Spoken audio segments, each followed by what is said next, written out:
All right, welcome to the Dragons panel. All right, guys, we can be a little louder than that. We should make everyone else out there jealous that they're not in this panel. More jealous. Welcome to the Dragons panel. Yeah! Thank you. It's a full room. It's going to get hot, so if you could emulate a hummingbird and try and lower your core temperature, that would be awesome. All right, I'm going to give us a brief introduction. I'm going to introduce our speakers, and then I will start asking them questions, and then at the end we'll have time for you guys to ask questions. From our description, from the start of fantasy, there have been dragons, and there will always be dragons. Our panel will talk about the history and fascination of dragons from Tolkien and Pern to Fourth Wing. Dragons are so cool that we had to share them with Sci-Fi, for example, the Dragonriders of Pern. All right, in alphabetical order, Terry Mancour is a New York Times best-selling author who has written more than 30 books under his own name and pseudonyms, including Star Trek: The Next Generation #20, Spartacus, and the Spellmonger series, among other works. He is also the author of a series of sequels to Golden Age sci-fi master H. Beam Piper's novel Space Viking. I love Piper. I do too. Terry also pickles sea kelp and slips it into the beach baskets of unsuspecting sunbathers. Please welcome Terry.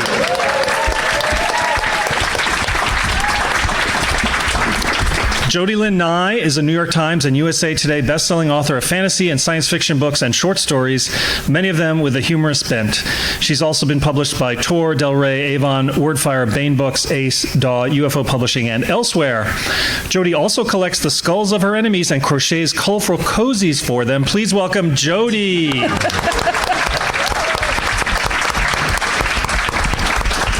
Bryce O'Connor was originally scheduled to be here, but in his place, we have substituted Philip Quantrail, who will give his own intro because he's new to me. Yeah, hi everybody. I'm Phil. I write dragon stories. That's why I guess I'm here. I've managed to sell nearly 2 million copies about dragons.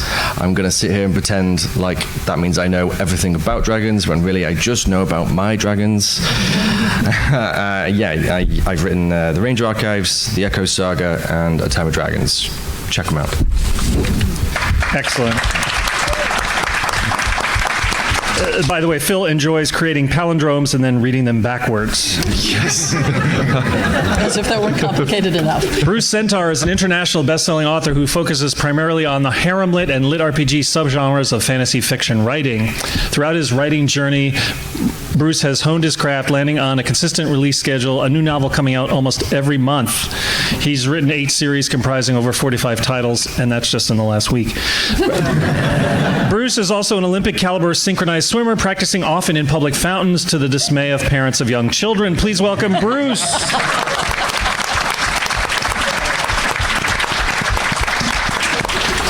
New York Times, USA Today, and Wall Street Journal best-selling author Jasmine Walt is obsessed with books, chocolate, and sharp, pointy objects. Somehow those 3 things melded together in her head and transformed into a desire to write. Usually fantastical stuff with a healthy dose of action and romance. Her characters are a little on the snarky side, and they swear, but they mean well. No, you had it right the first time. Damn it. Even the villains sometimes. She's also written some very 18-plus stuff under the name Jada Storm, and some safer for your grandma to read stuff under Jessica Drake. Jasmine also drives a restored M4 Sherman tank through bad neighborhoods at night, delivering her own form of street justice. Please welcome Jasmine. Right. I'm your moderator, Henry Hertz. I've written 14 picture books, including I Am Smoke, which got a Kirkus starred review, and it was an ALA notable children's book. My short stories have appeared in Daily Science Fiction, Metastellar, Weird Tales, Titan Books, and anthologies from Penguin Random House, Albert Whitman, Blackstone, and Baen Books. I have edited 11 anthologies, including Combat Monsters, Where There Be Dragons. I sneak into Italian restaurants and slip pineapple onto people's pizzas. Yes, I'm a monster.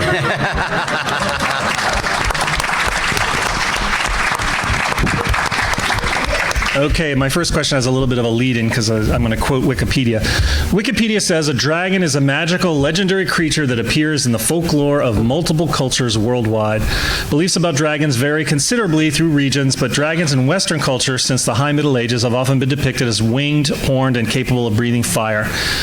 Dragons in Eastern cultures are usually depicted as wingless, four-legged, serpentine creatures with above-average intelligence. Commonalities between dragons' traits are often a hybridization of reptilian, mammalian, and avian features. And we'll start here and work our way that way. Is there a basic set of characteristics and capabilities without which a creature could not reasonably be considered a dragon? Is a turtle dragon a dragon? A wyvern, a quetzalcoatl? Interesting question. Taxonomy of dragons. I would have to say that the term dragon is inclusive of a lot, but I think the main things that you have to focus on are there is a reptilian element to it, certainly. I would throw this back to I would throw this back to Carl Sagan's The Dragons of Eden, where he basically postulates that our memories of our dragons exist for us because they are the genetic memory of the dinosaur age that has been passed down through our mammalian ancestors, and that the sheer terror that they invoke is what has kept them in our popular consciousness for so long. I think dragons have to be big, they have to be indestructible, and they have to be reptilian, and apart from that, I think everything else is negotiable. Yeah, I mean, I want to agree because the first thing that comes to mind is fire, except that not all dragons are fire-breathing dragons within, like...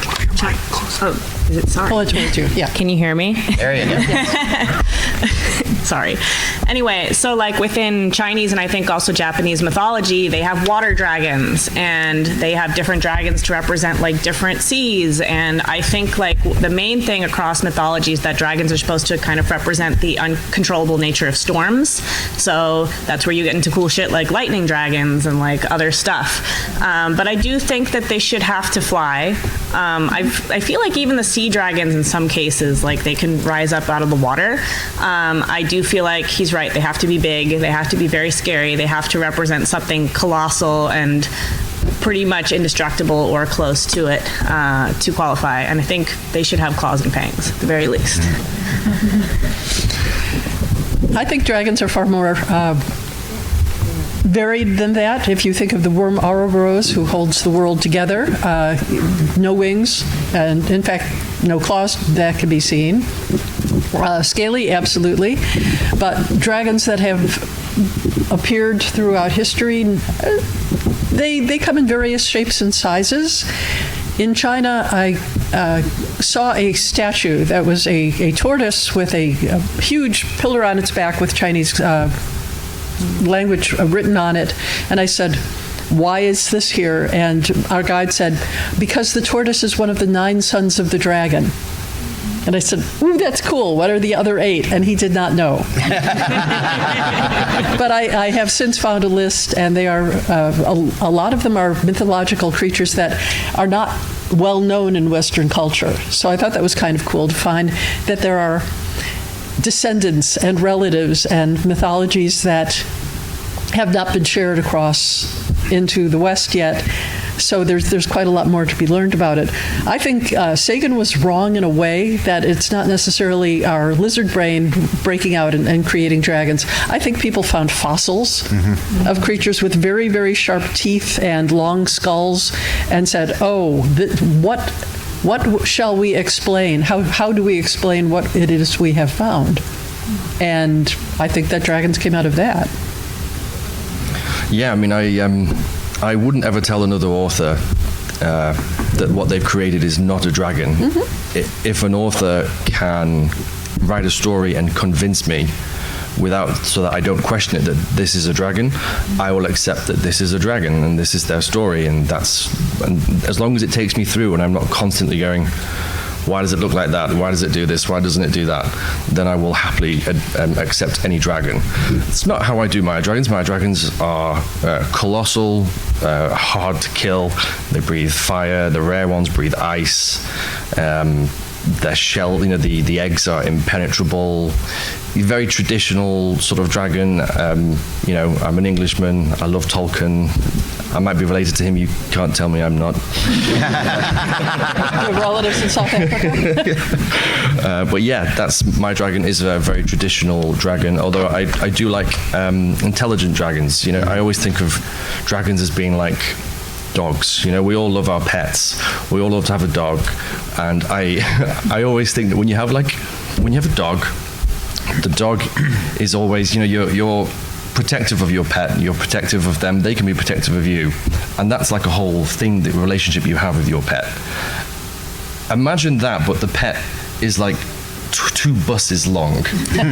And you can go up to anyone and you can do anything, and that pet's just stood right behind you with like smoke coming out of its mouth.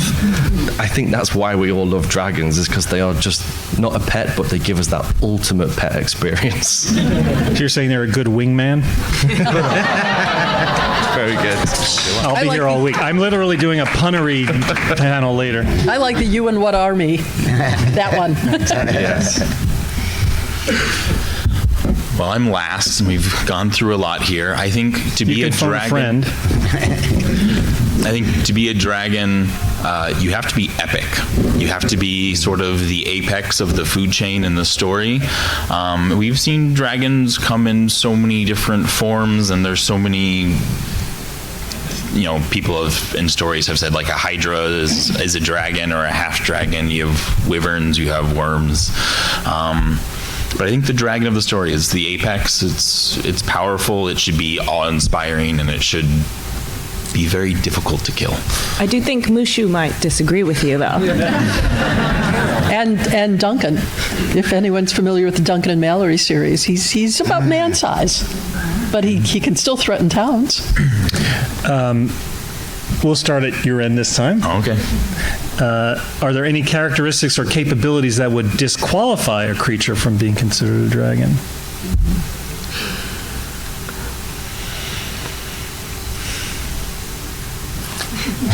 That's. I mean, like.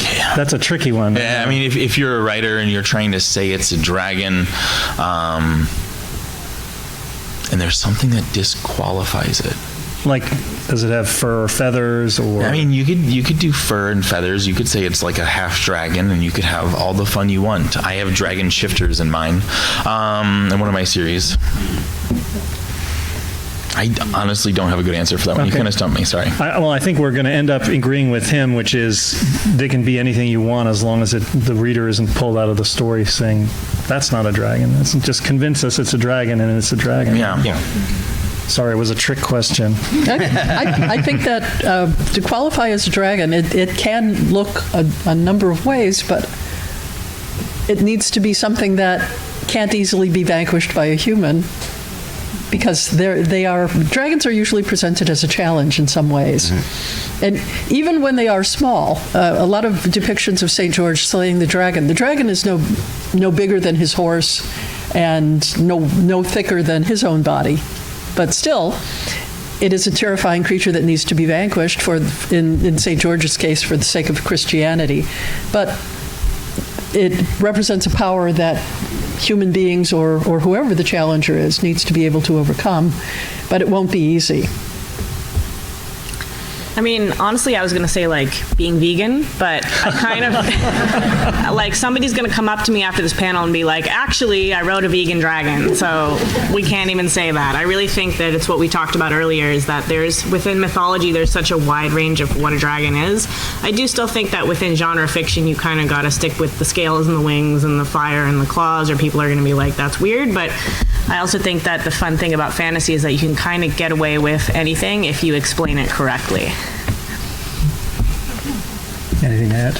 I would say if I would disqualify something from being a dragon, vulnerability. The sheer force of a dragon is chthonic in nature, I think, and despite Smaug's lackluster performance, most That was a 1 in a million shot. I get it. Everybody rolls a 20 every now and then.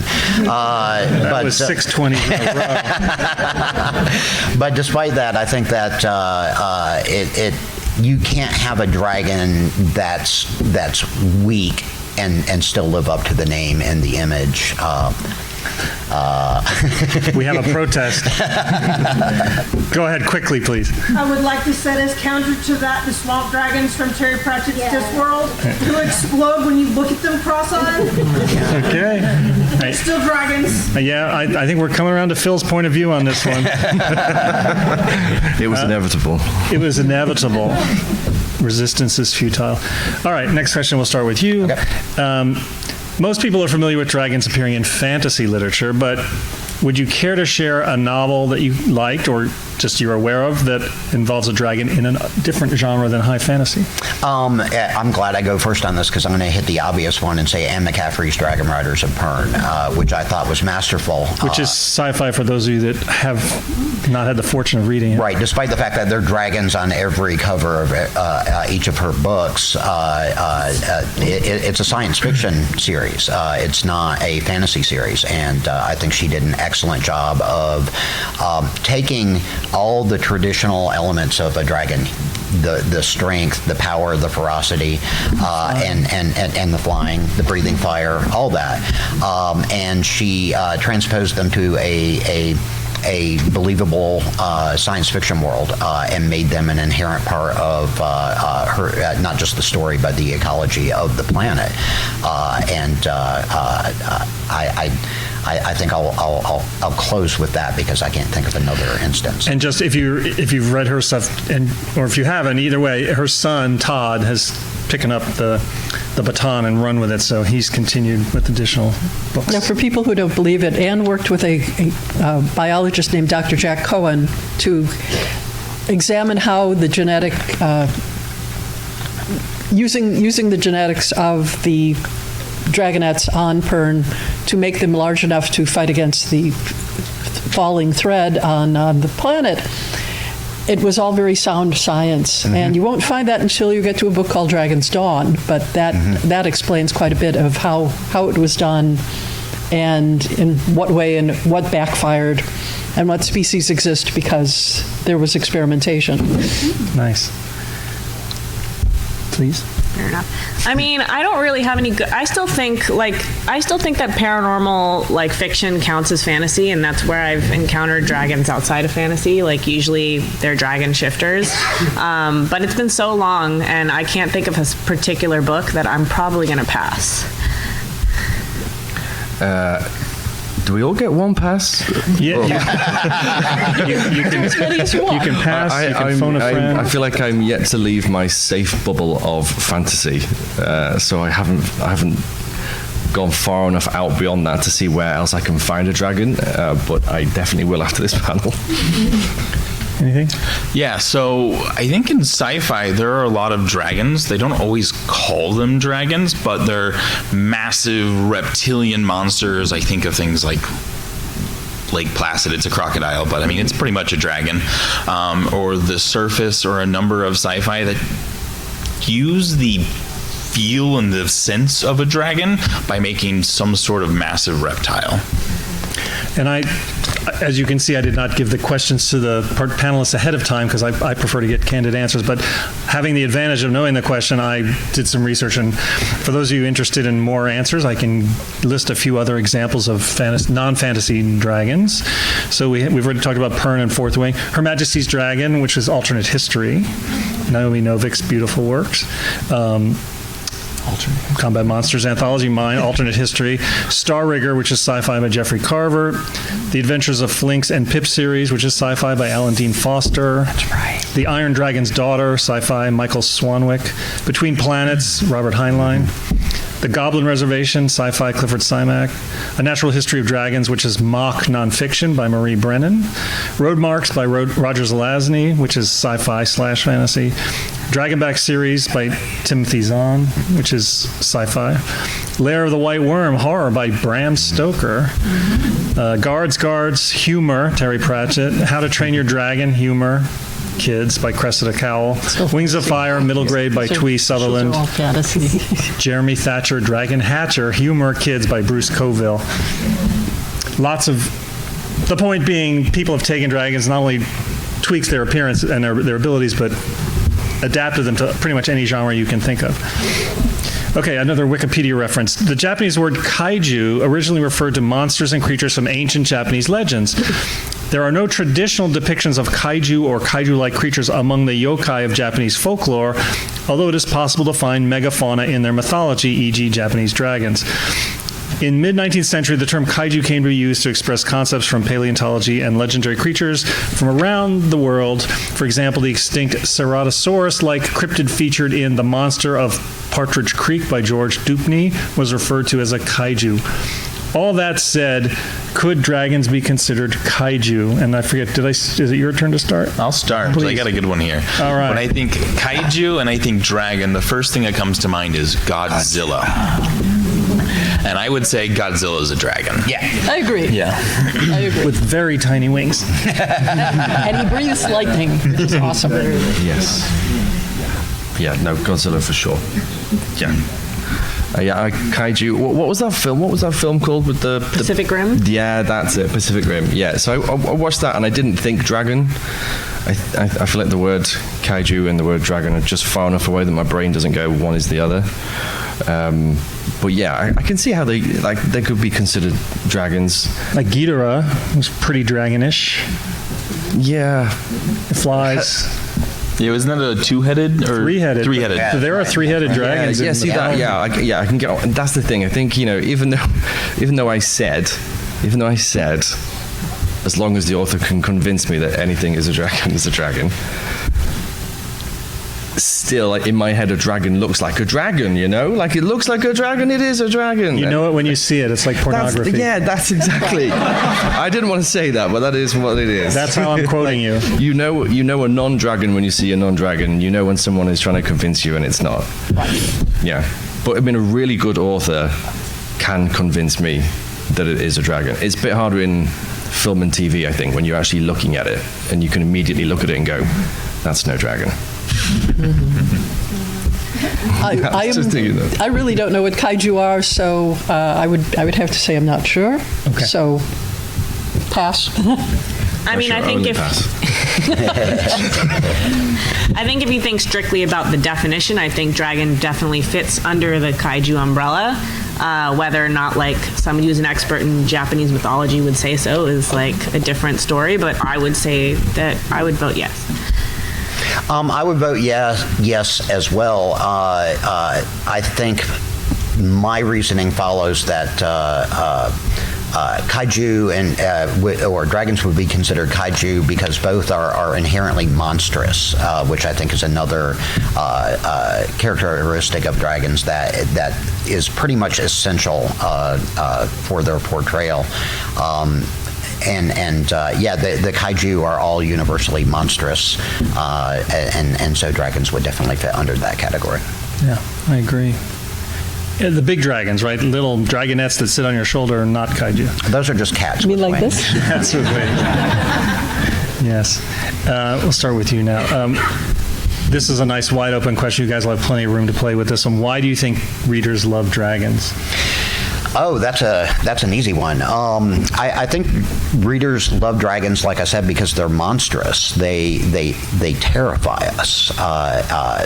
Even when they're nice dragons or good dragons, they're still inherently terrifying. They're large. They're saurian. They're not like us in any stretch of the imagination. Even with intelligent dragons, the really good portrayals of intelligent dragons tend to make them hyper intelligent.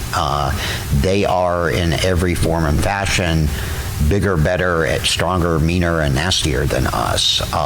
And I think that there's a part of us that both fears that and envies that.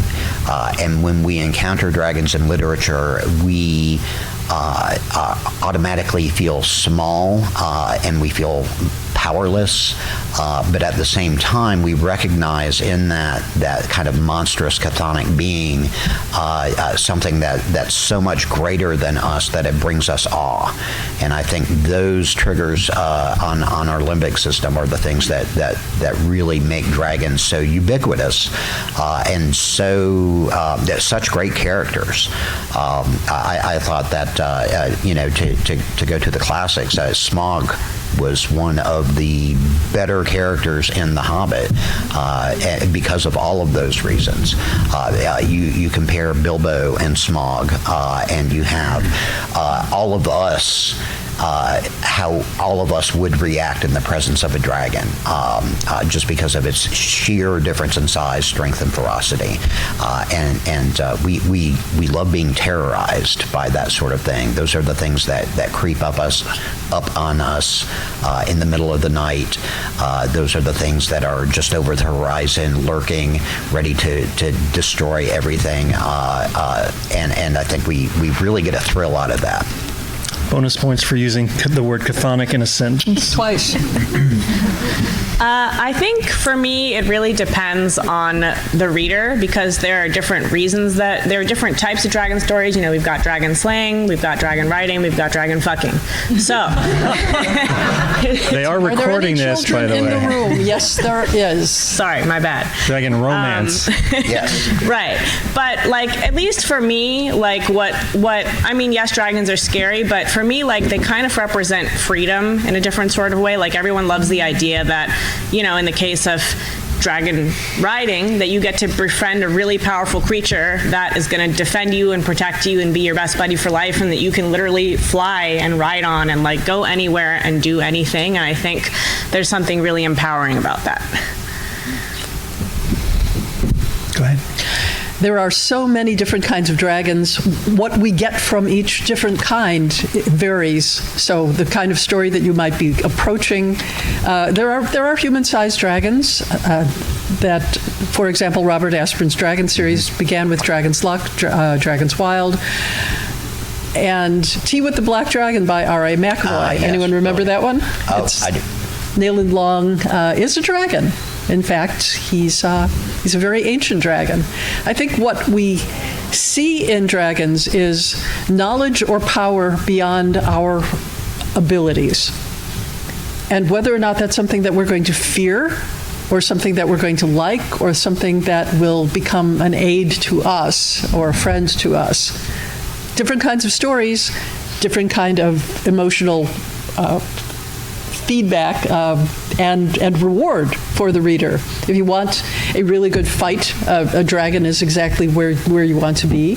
If you want a really powerful friend, as Phil pointed out, dragons are there for you. And we get so much out of these wonderful creatures.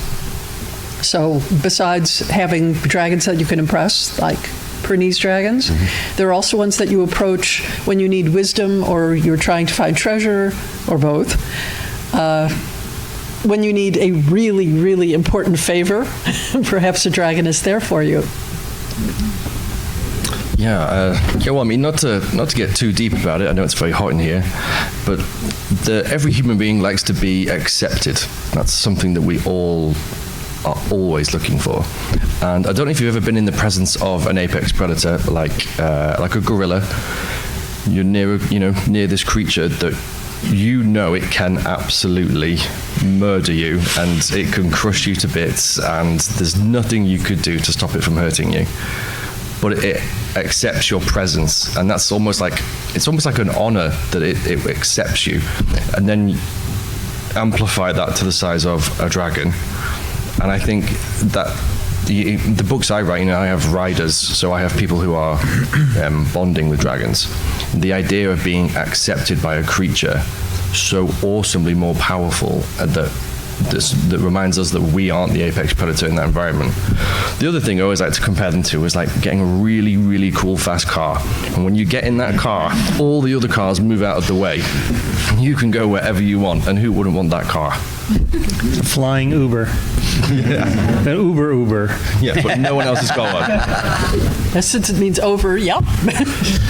When we talk about the psychology of writing and reading, you go to Freudian and the id, and how do you spark the id? It's depictions of wealth, power, majesty, things that are larger than life. And I feel like the dragon, especially like on the horde and breathing fire, it's all of that blended together and then somehow distilled down into just a single word: dragon. Well said. We'll start with you now. We're going to keep bouncing.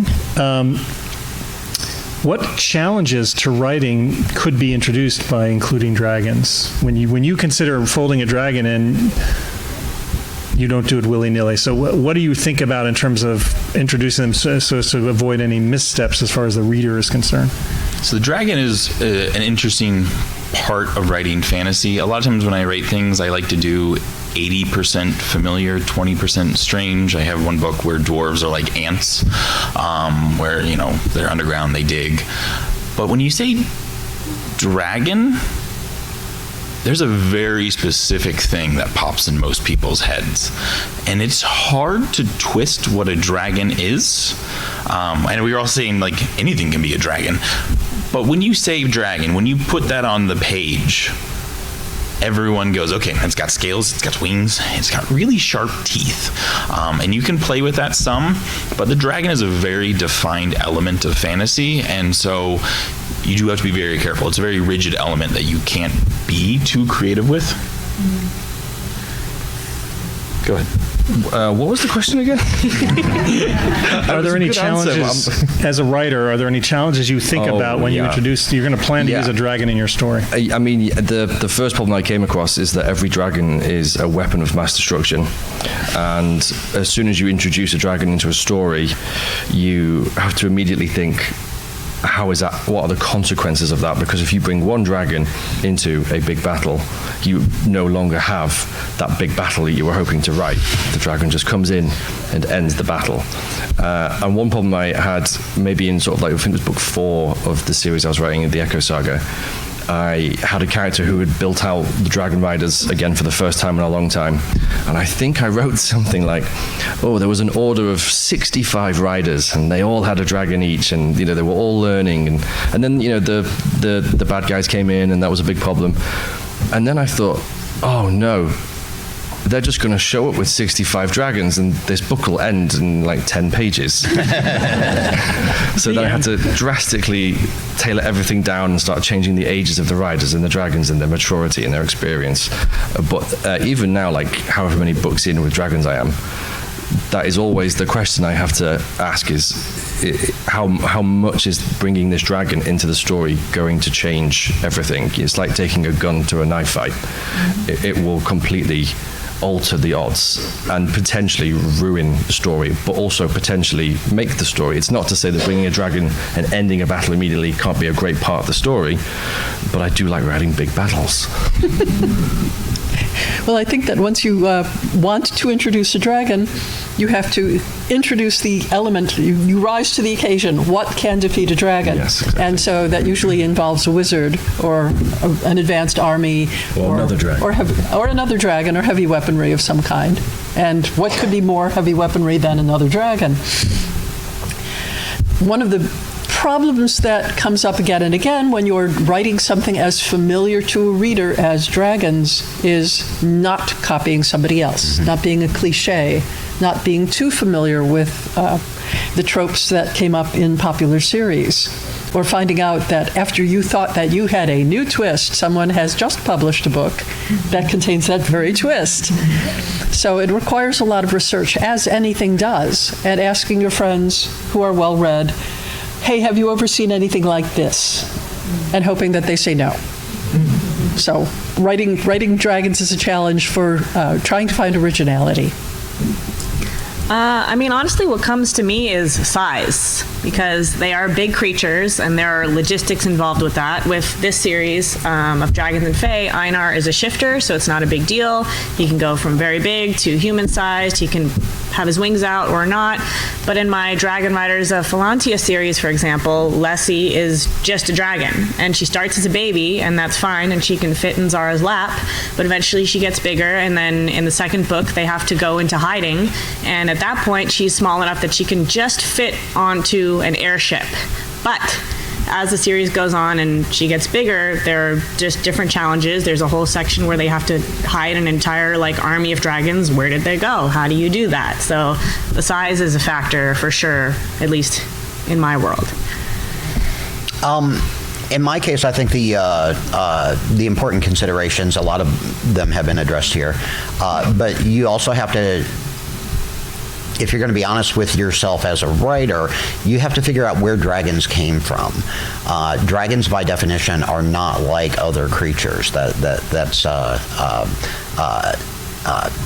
very obvious, but you got to figure out where they came from. If you have a completely magical world, then sure, they've just been around for forever, or they came from a distant land or whatever. But if you get granular with it, which I encourage most writers to do, you got to figure out what process evolved these things and allowed them to persist for as long as they have. Another common characteristic of dragons is being ancient. So yeah, you can always push it off to they're a remnant of the ancient world. In my case, and the Spellmonger universe, dragons actually come from a different world, and they, like Anne McCaffrey's dragons, are scientifically based, but their world had an atmosphere that had tremendous pressures, tremendous heat, and for the comfort of the dragons, it was perfect. When they came to this world with lighter gravity, which makes it easier for them to fly, much thinner atmosphere, which makes it more difficult for them to fly, and a complete and utter lack of any predatory species. You have to fill in all of those details before you even introduce them to the reader, because those questions are going to arise. And I think a mistake that some authors make, new authors in particular, is they throw dragons in because you got to have dragons. It's fantasy, and they do it without thinking about it in those granular terms. And at a certain point, unless you're really good, you lose the suspension of disbelief that is required for fantasy. So I would say that those are the factors that a writer should look at when they're considering including dragons, as well as gigantic size, how much they eat, when they eat, how they reproduce. Do they poop? How much do they poop? I mean, there's is dragon poop valuable? I mean, how could it not be? But all these things are important questions that the author should know, even if they are not revealed immediately to the reader. Great. So I'm going to those were all excellent answers. They tended to focus on the logistical and the logical. Let's just, with a little nuance, similar question, but what psychological implications do you insert when you have dragons in your story? Or are there psychological implications when you have a dragon playing? I would say yes. Again, you're introducing this way overpowered element that is natural and uncontrolled. Those things are going to pop in your reader's mind as soon as you say the word dragon. Something beyond your ability to control in most instances. Including that means that your world is a very dangerous place, that there are hyper predators in this world, and that puts all of your characters in context, even if they're dragon slayers. Few dragon slayers, in my opinion, are going to be eager to fight a dragon because of how that usually works out. But that doesn't mean that the world itself is less dangerous because people can fight dragons. Dragons exist, and because dragons exist, we live in a dangerous world. I think that's one of the fundamental psychological implications of including dragons in your story. Yeah, I mean, I think you can play around with that a lot. Like, there's like the sort of dangerous dragons, but then there's also like within like dragon writing stories, you have like the bond between the writer and the dragon, and how does that affect the character? Like in my Dragon Rider series, like they can't be more than a certain distance away from each other, and if one of them dies, the other one dies, and there's a lot of like stuff going on with that, and it kind of makes it difficult because it's very easy to control one party by capturing the other party, for example.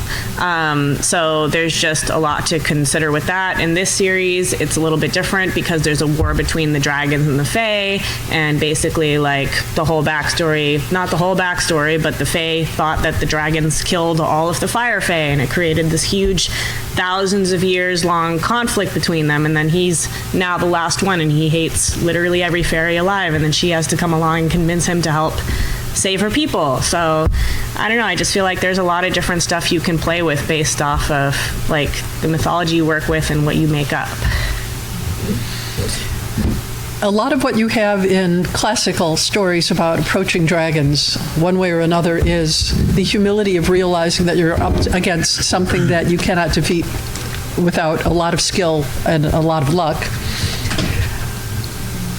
When you have a cooperative story with dragons, like the Dragonriders of Pern, there is that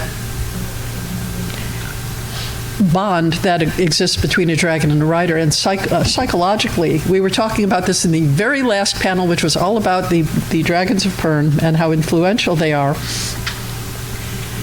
is presenting something to the reader that they have always wanted and will never find in the way that the Dragon Riders do, to bond with something that is utterly devoted to you, just you and you alone. And that is an extraordinary thing. And for people who are lonely or have ever felt isolated, to have a creature that is yours and is big and powerful, but is always your partisan and is a peaceful creature, except when fighting Thread or trying to find a mate. Yes, let's face it.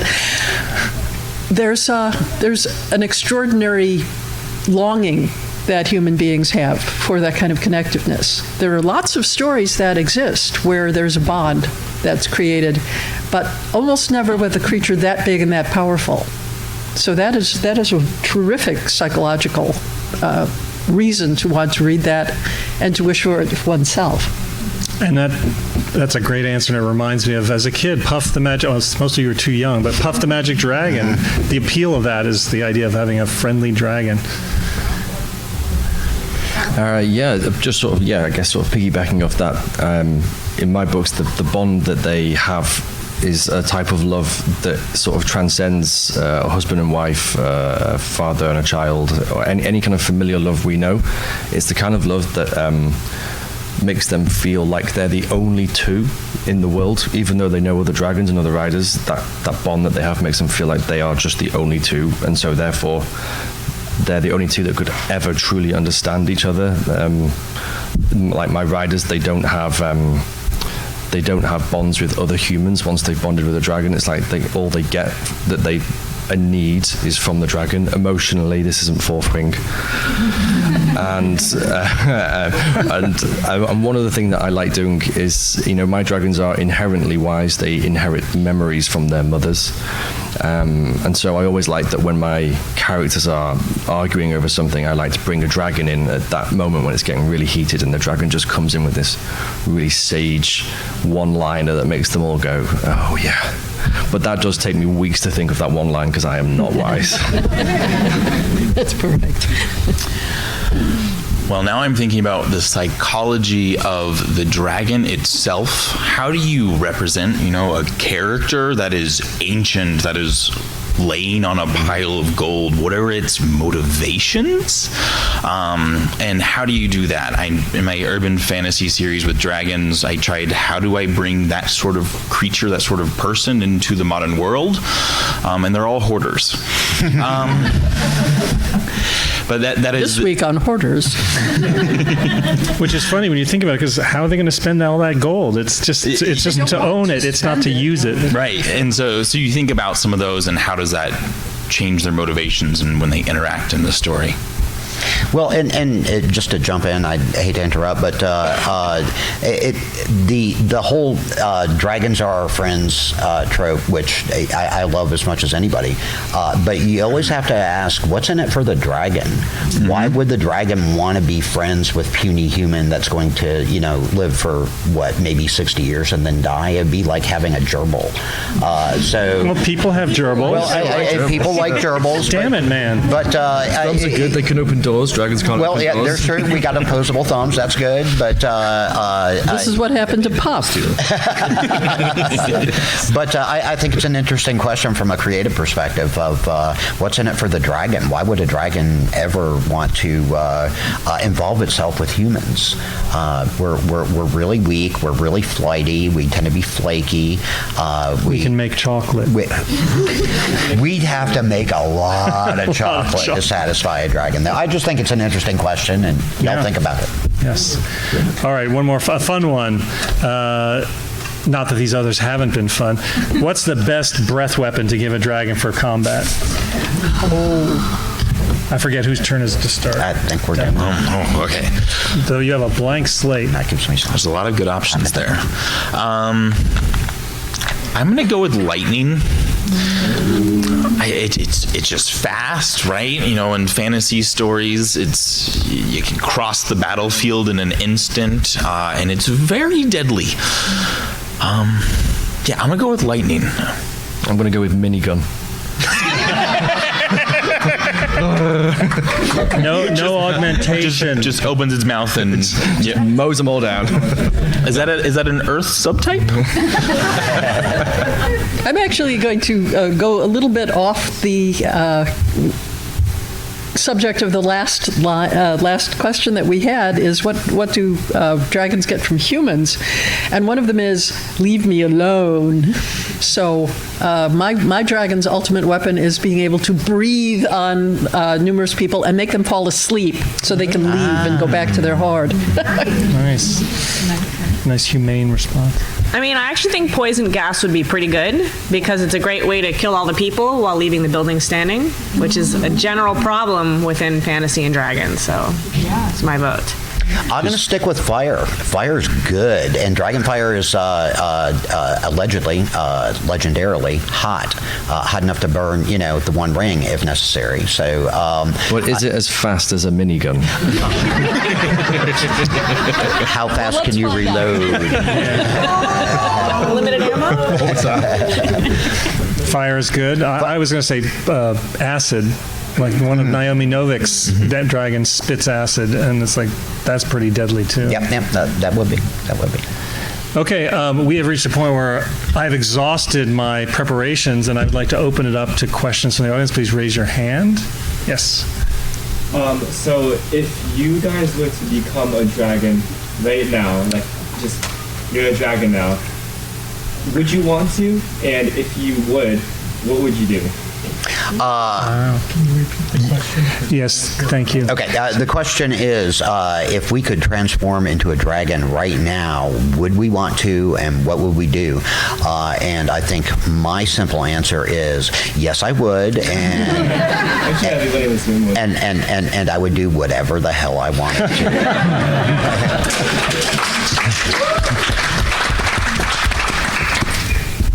I feel like there are a lot of caveats to this. Like, am I stuck for the rest of my life? Like, how big am I? Like, can I still go home? Do I have to do I have to start a new life? You're an attorney, aren't you? I'm not, but these are the things I think about because I'm a writer. Yes, think it through. Anyway, there's a part of me that would want to say yes just because, at heart, I love new experiences and I love trying new things, and there would be a part of me that would regret it if I never got to experience it. But I do have to say that that I would want to come back to me if I could at some point. I would if my husband also could become a dragon. I eat your hearts out. But I would spend a great deal of time reading books and possibly still even writing them. But we like to travel, and boy, I am sick of jets. That is fair. Yes. Save on airfare, but also Dragon miles. I am going first class. I think given how hot I am, I mean, I'm from England, so everything here is really hot to me. I would find the biggest body of water I could and just go straight into it right now. Would I become a dragon? Yes. First thing I would do would probably be prance down this street. I would be very proud of being a dragon. And then the next thing is I would have to find a way to keep telling stories. Why not? We could form a dragon publishing company. That would be awesome. Well, I was thinking, dragon-sized keyboard, or maybe capture some innocent and make them write it for me. There's always dictation. I actually wrote a story about a dragon that ended up being an author. All right, any others? Yes. If you thought about a dragon's mentality in terms of neurodivergence, is there any sort of manifestation of neurodivergence that would feel the most apt for a dragon? Wow. So to repeat the question, would you consider neurodivergence as part of the character development of your dragon character? And I would say, just like we write characters of all types, absolutely. If it makes sense to have a neurodivergent character in the story, absolutely have a neurodivergent dragon. What would that look like? I could see them being OCD about their gold and all their possessions. I mean, I think that neurodivergency is interesting because it implies we're really talking about the human brain and what's neurotypical versus neurodivergent, and dragons aren't human. So I think by that very nature, that would make them neurodivergent, regardless of how you chose to write them. So, dragon, lie down on the couch and tell me how you feel. What do you remember about your mother? I think, honestly, it depends on the story you're telling. Just like anybody else. You could have ones that are megalomaniacs. It's just a lot of dragons in literature are psychopaths, and they are happy to kill any number of humans if they will just go away, one way or another. So they might also have elements of wanting to be left alone. So they don't connect with humans. They can't read their emotions or their personalities very well. So they might be on the autistic Asperger's spectrum. There's a lot of different ways that you could describe it. Yeah, I mean, dragons don't have our problems or our perspective. I was recently writing a dragon POV for the first time, and I was suddenly, trying to get into the head of a dragon. And immediately I was like, why do they have buildings? What's that about? Why are there walls and doors? Why do they need all those things?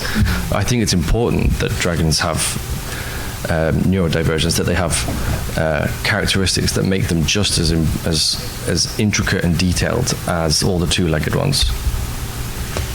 Yeah, to represent some neurodivergence in dragons, I said earlier that I had dragons be hoarders, but then I also, when you asked the question, I had this wonderfully comedic scene of a dragon being like, I have to leave, but first I have to count all of the gold coins and just OCD count his count his coins before he can leave the cave every time. I've seen a theory that the size of a dragon is directly related to the size of their hoard.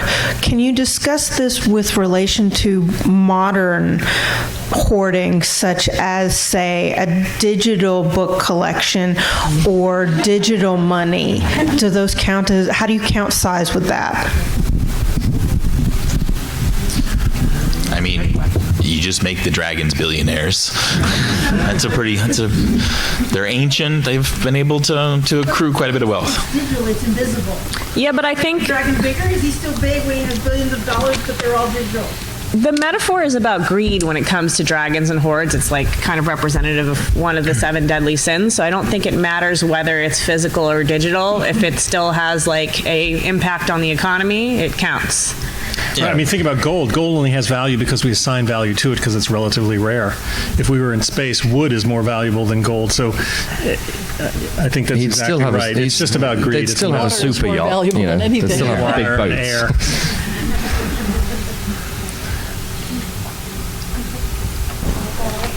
He is the chooser of the questions. One of my favorite series with dragons that I've read that I don't find people have heard of a lot is the Joust series, which is set in ancient Egypt.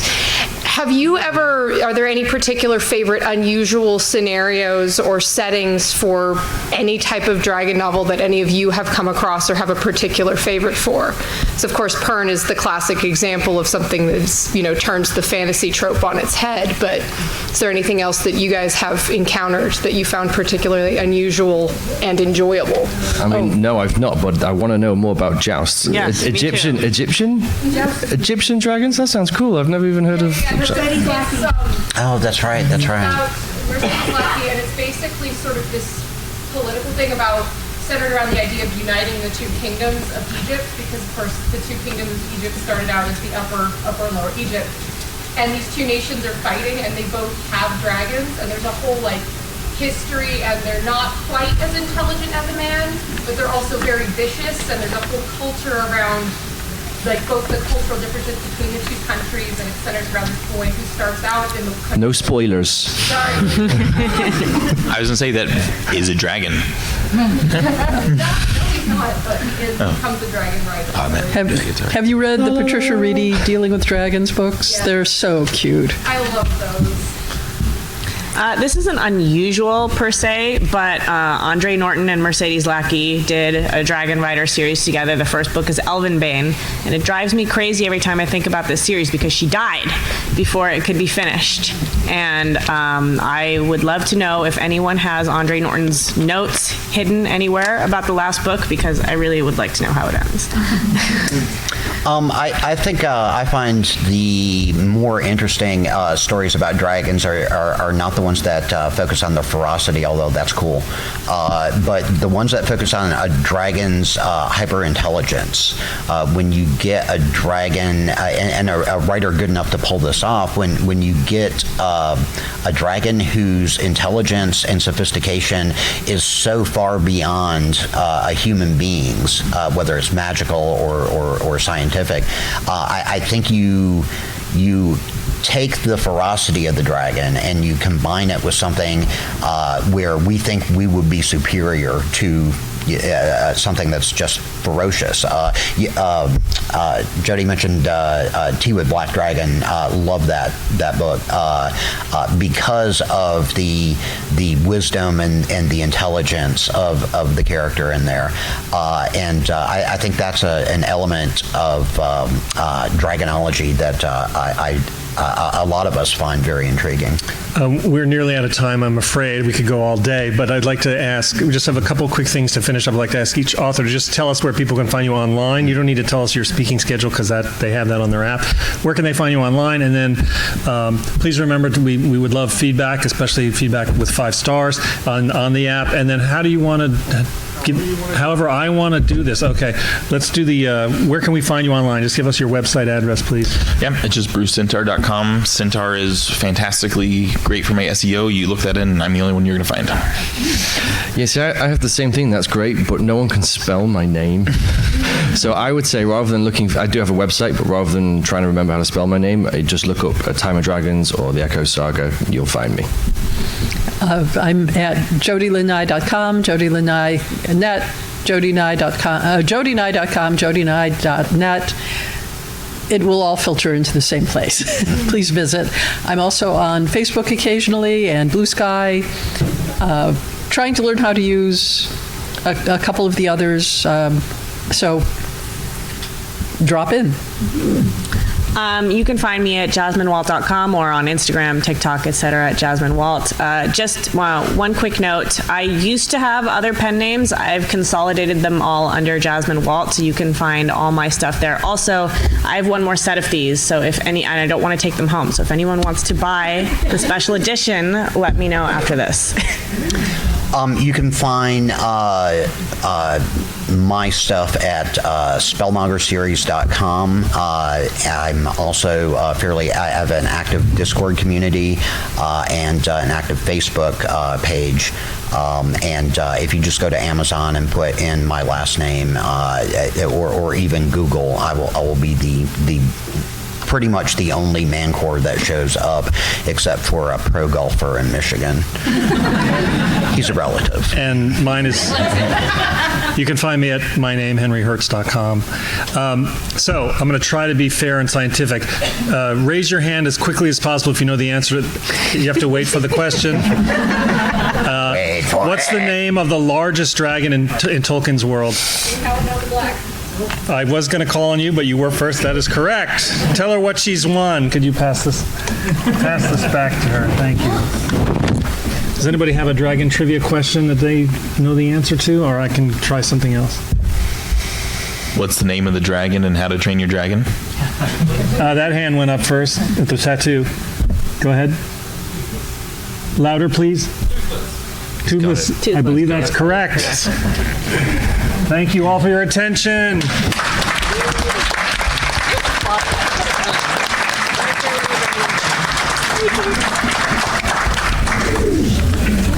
The guy that made this, I bought it like 30 years ago, but the guy that made it is in the deal. It's gorgeous. It really is. Really? Okay. I wasn't joking when I said